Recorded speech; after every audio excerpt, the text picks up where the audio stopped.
ವಿಠಲ ವಿಠ ಪಾಂಡುರಂಗ ವಿಠಲ ಪಾರ್ವತಿ ಪರಮೇಶ್ವರ.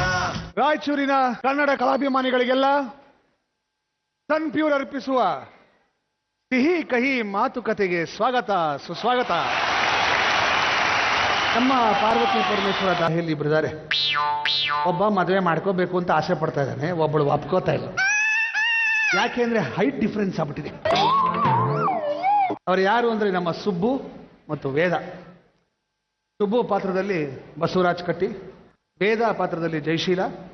ಅವರಿಬ್ರು ಈಗ ಬಂದು ನಿಮಗೋಸ್ಕರ ಒಂದು ಅದ್ಭುತವಾದ ನೃತ್ಯ ಮಾಡ್ತಾರೆ. ದಯವಿಟ್ಟು ಜೋರಾಗಿ ಚಪ್ಪಾಳೆ ತಟ್ಟಿ. Thank you.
ಸಂಜನು ಬಲ್ಲೆ ಬಾ.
ಧನ್ಯವಾದಗಳು. ಈ ತರ ಚಪ್ಪಾಳೆ ಕೇಳ್ತಾ ಇದ್ರೆ ನಮ್ಮ ಕುಳ್ಳನಿಗೂ ತುಂಬಾ ಉತ್ತೇಜನ ಬರುತ್ತೆ, ಸ್ವಲ್ಪ ಶಕ್ತಿ ಬರುತ್ತೆ. ನನಗೆ ದಿನ ಪೇಪರ್ ಓದೋ ಅಭ್ಯಾಸ. ನನ್ನ ಹೆಂಡತಿಗೆ ನಾನು ಪೇಪರ್ ಓದೋದು ಇಷ್ಟನೇ ಇಲ್ಲ. ದಿನ ಆ ವಿಚಾರಕ್ಕೆ ಒಂದ್ಸಲ ಜಗಳ ಆಗುತ್ತೆ. ನಿನ್ನೆ ಬೆಳಿಗ್ಗೆ ಪೇಪರ್ ಓದ್ತಾ ಇದ್ದೆ, ಅವಳಿಗೂ ಬೇಜಾರಾಯ್ತು, ಏನು ದಿನ ಈ ವಿಚಾರಕ್ಕೆ ಜಗಳ ಮಾಡ್ತೀನಿ ಅಂದ್ಬಿಟ್ಟು ರೊಮ್ಯಾಂಟಿಕ್ ಆಗಿ ಪಕ್ಕ ಬಂದು ಕೂತ್ಕೊಂಡು ಹೇಳಿದ್ಲು, ನಾನು ಪೇಪರ್ ಆಗಿದ್ರೆ ಚೆನ್ನಾಗಿರ್ತಿದ್ದೆ ಕಣ್ರಿ, ಯಾವಾಗಲೂ ನಿಮ್ಮ ಕೈಯಲ್ಲೇ ಇರ್ತಿದ್ದೆ ಎಂದು. ನಾನು ಹೇಳಿದೆ, ಹೌದು ನೀನು ಪೇಪರ್ ಆಗಿದ್ರೆ ಚೆನ್ನಾಗಿರ್ತಿತ್ತು, ದಿನ ಹೊಸ ಪೇಪರ್ ಕೊಂಡ್ಕೊಂಡು ಓದ್ಬೋದಾಗಿತ್ತು. ಒಂದು ದಿವಸ ನಾನು ಏನೋ ಓದ್ತಾ ಇದ್ದೆ, ನನ್ನ ಹೆಂಡತಿಗೆ ತುಂಬ ಕ್ಯೂರಿಯಾಸಿಟಿ ಕಿಲ್ಸ್ ದ ಕ್ಯಾಟ್ ಅಂತ ದೊಡ್ಡವರು ಹೇಳ್ತಾರೆ. ಇವಳಿಗೆ ತುಂಬಾ ಕ್ಯೂರಿಯಾಸಿಟಿ, ಏನು ಇದು ಓದ್ತಾ ಇರೋದು, ಏನ್ರಿ ಅದು ಅದು ಓದ್ತಾ ಇದ್ದೀರಾ ಅಂದು. ಏನಿಲ್ಲ ಕಣೆ, ಏನ್ರಿ ಅದು ತೋರ್ಸ್ರಿ ಅಂತ ಬಂದು ಕಿತ್ಕೊಂಡ್ಲು.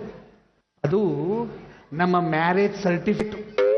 ಅರೆ ಮ್ಯಾರೇಜ್ ಸರ್ಟಿಫಿಕೇಟು ಏನ್ರಿ, ಇದನ್ನ ಅಷ್ಟೊತ್ತು 1 ಗಂಟೆಯಿಂದ ನೋಡ್ತಾ ಕೂತಿದ್ದೀರಾ, ಇದನ್ನ ನೋಡ್ತಾ ಇದ್ರೆ ನಾವು ಮದುವೆ ಆಗಿದ್ದೀನಿ ಅಲ್ಲ ಜ್ಞಾಪಕತಾ ಅಂದು. ಕಣೆ ಇದರಲ್ಲಿ ಎಕ್ಸ್ಪೈರಿ ಡೇಟ್ ಎಲ್ಲಿದೆ ಅಂತ ಹುಡುಕ್ತಾ ಇದ್ದೆ ಅಂದು. ಒಟ್ಟಿನಲ್ಲಿ ಈ ಗಂಡ ಹೆಂಡತಿ ಸರಸವನ್ನ ಅದ್ಭುತವಾಗಿ ಡೈಲಾಗ್ ಮೂಲಕ ಹೇಳ್ತಕ್ಕಂಥ MS ಅವರು ಈಗ ಮತ್ತೆ ನಿಮ್ಮ ಮುಂದೆ ಬರ್ತಾರೆ, ನಿಮ್ಮನ್ನ ನಗಿಸ್ತಾರೆ. ದಯವಿಟ್ಟು ನಿಮ್ಮ ಜೋರಾದ ಚಪ್ಪಾಳೆಯೊಂದಿಗೆ MS ಸ್ವಾಗತಿಸೋಣ. ನಮ್ಮ ಸಿ.ಕೆ. ಚಂದ್ರ ಅವರು ಸಂಸಾರದ ಬಗ್ಗೆ ಸಾಕಷ್ಟು ವಿಷಯಗಳು ಹೇಳಿದ್ರು. ಗಂಡ ಹೆಂಡತಿ ಗಲಾಟೆ, ಆ ಜಗಳ, ಇವನ್ನೆಲ್ಲ ಅವ್ರು ಹೇಳ್ತಾ ಇದ್ರಲ್ಲ. ನನಗೆ ಚಂದ್ರ ಮಾತಾಡ್ತಿದ್ದಾಗ ಒಂದು ಡೌಟ್ ಬಂತು, ಸಂಸಾರದ ಬಗ್ಗೆ ಅವ್ರಿಗೆ ಇಷ್ಟು ಅನುಭವ ಕೇವಲ ಒಂದು ಸಂಸಾರ ಆಗಿರ್ಲಿಕ್ಕಿಲ್ಲ ಅಂತ ಅನಿಸೋ. ನಾನು ಸ್ಟೇಟ್ ಬ್ಯಾಂಕ್ ಆಫ್ ಮೈಸೂರಲ್ಲಿ ಮ್ಯಾನೇಜರ್ ಆಗಿ ಹೆಡ್ ಆಫೀಸಲ್ಲಿ ಕೆಲಸ ಮಾಡ್ತಿದ್ದಾಗ ಅಲ್ಲೇ ಒಂದು ಇನ್ಶೂರೆನ್ಸ್ ಆಫೀಸ್ ಹೋಗಿದೆ.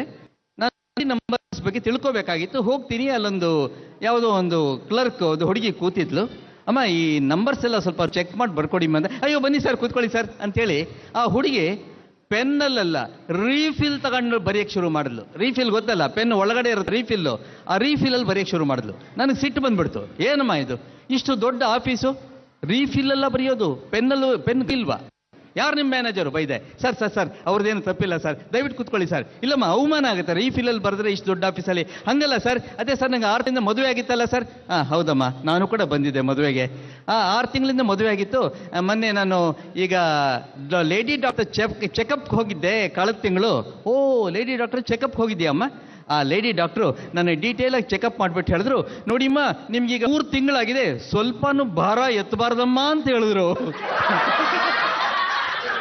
ನನ್ನ ಫ್ರೆಂಡ್ ವಿಶ್ವ ಬಹಳ ವರ್ಷಗಳಾಗಲೇ ನನ್ನ ಫ್ರೆಂಡ್ ಒಬ್ಬನ್ನ ಭೇಟಿ ಮಾಡ್ದ. ಅಲೇ ಏನೋ ಇದು 4-5 ವರ್ಷಗಳಿಂದ ನಾಪತ್ತೆ. ಇಲ್ಲಮ್ಮ ನೀ ಮದುವೆ ಆಯ್ತು ಅಂತ.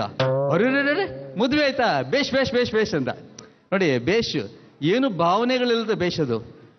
ಏನು ಬೇಷ್ ಏನು, ನನಗೆ ಸಿಕ್ಕಿರೋ ಹೆಂಡತಿ 1 ವಾರ ಆದ್ಮೇಲೆ ಗೊತ್ತಾಯ್ತು ರಾಕ್ಷಸಿ ತಾಟಕಿ ಜಗಳ ಗಂಟಿ ಅಂತ ಗೊತ್ತಾಯ್ತು. ಅಂದಾಗ ಅಯ್ಯೋ ಪಾಪ ಅಂತ. ಪಾಪ ಏನಿಲ್ಲ ಬಿಡು, ಮದುವೆ ಆದಾಗ ನನಗೆ 1 ಲಕ್ಷ ರೂಪಾಯಿ ವರದಕ್ಷಿಣೆ ಕೊಟ್ರು ಅಂದ.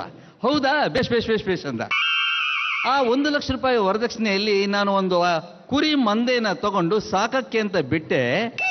ಆದ್ರೆ ಎಲ್ಲಾ ಕುರಿಗಳು ಕೂಡ ಯಾಕೋ ರಾತ್ರಿ ಸತ್ತೇ ಹೋಗ್ಬಿಡ್ತಪ್ಪ ಅಂದ. ಅಯ್ಯೋ ಹೌದಾ, ಪಾಪ. ಪಾಪ ಏನಿಲ್ಲ ಬಿಡು, ಆ ತುಪ್ಪ ಎಲ್ಲ ತೆಗೆಸಿ ಅದನ್ನ ಫಾರಿನ್ಗೆ ನಾನು ಮಾರಾಟ ಮಾಡಿದ್ರೆ 2 ಲಕ್ಷ ರೂಪಾಯಿ ಬಂತು ಅಂದ. ತಕ್ಷಣ ಅವನು ಹೌದಾ, ಬೇಷ್ ಅಂದ. ಏನ್ ಬೇಷೋ ಏನೋ, ಆ 2 ಲಕ್ಷ ಬಂತಲ್ಲ ಅದರಲ್ಲೊಂದು ಹೆಂಚಿನ ಮನೆ ಕಟ್ಟಿಸಿದ್ನಪ್ಪ. ಸಿಡಿಲು ಹೊಡೆದು ಇಡೀ ಮನೆ ಭಗ್ ಅಂತ್ಕೊಂಡು ಉರಿದು ಬೂದಿ ಆಗೋಯ್ತು. ನಾನು ಊರಿಗೆ ಹೋಗಿದ್ದಾಗ ಮನೆ ಪೂರ್ತಿ ಭಸ್ಮ ಆಗೋಯ್ತಪ್ಪ ಅಂದ. ಅಯ್ಯೋ ಪಾಪ ಅಂದ. ಅಪ್ಪ ಇನ್ನೆಲ್ಲ ಬಿಡು, ಮನೆ ಹತ್ಕೊಂಡು ಉರಿದಾಗ ನನ್ನ ಹೆಂಡತಿ ಒಳಗಡೆ ಮಲಕ್ಕೊಂಡಿದ್ಲು ಅಂದ.